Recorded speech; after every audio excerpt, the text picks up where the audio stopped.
আসসালামু আলাইকুম ভিউয়ার্স, ওয়াসিনাত কিচেনে আপনাদেরকে স্বাগতম। আমি আজকে একটি রেসিপি দেখাবো, তা হলো ডিমের মশলা কষা রেসিপি। তো চলুন বন্ধুরা, আমি 4টা ডিম সিদ্ধ করে নিলাম।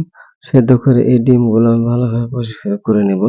তো দেখুন বন্ধুরা, কিভাবে আমি এই ডিমগুলো ভালোভাবে ছিলে পরিষ্কার করে নিই।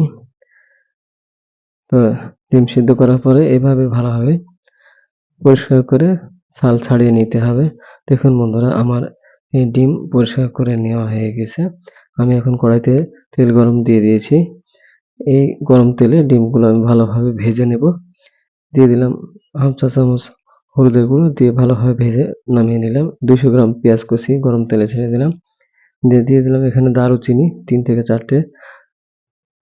দিয়ে দিলাম এলাচ 2 থেকে 3টে, হলুদের গুঁড়া হাফ চা চামচ, মরিচের গুঁড়া হাফ চা চামচ এবং ধনিয়ার গুঁড়া হাফ চা চামচ এবং টমেটো পেস্ট দিয়ে দিলাম 1 টেবিল চামচ। দিয়ে আমি মশলাটা ভালোভাবে ভুনা করে নেব। এখন এখানে যোগ করে দিলাম 50 গ্রাম টক দই। দিয়ে আমি মশলা ভালো করে ভুনা করে নেব, কষা করে ভুনা করে নেব। দিয়ে দিলাম ভেজে রাখা ডিমগুলো, দিয়ে এই মশলা কষার মধ্যে ছেড়ে ভালো করে কষিয়ে নিব ডিমগুলো। দেখুন বন্ধুরা, কি সুন্দর পারফেক্ট একটা কালার হয়েছে। ভাজা করে নিচ্ছি মশলাকে।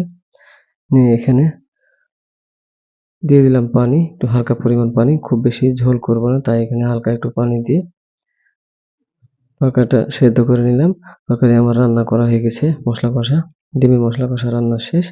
এখন আমি নামিয়ে নিলাম চুলা থেকে। দেখুন বন্ধুরা, কি সুন্দর অপূর্ব একটা কালার হয়েছে। খেতে খুব সুস্বাদু হবে আশা করি ইনশাআল্লাহ।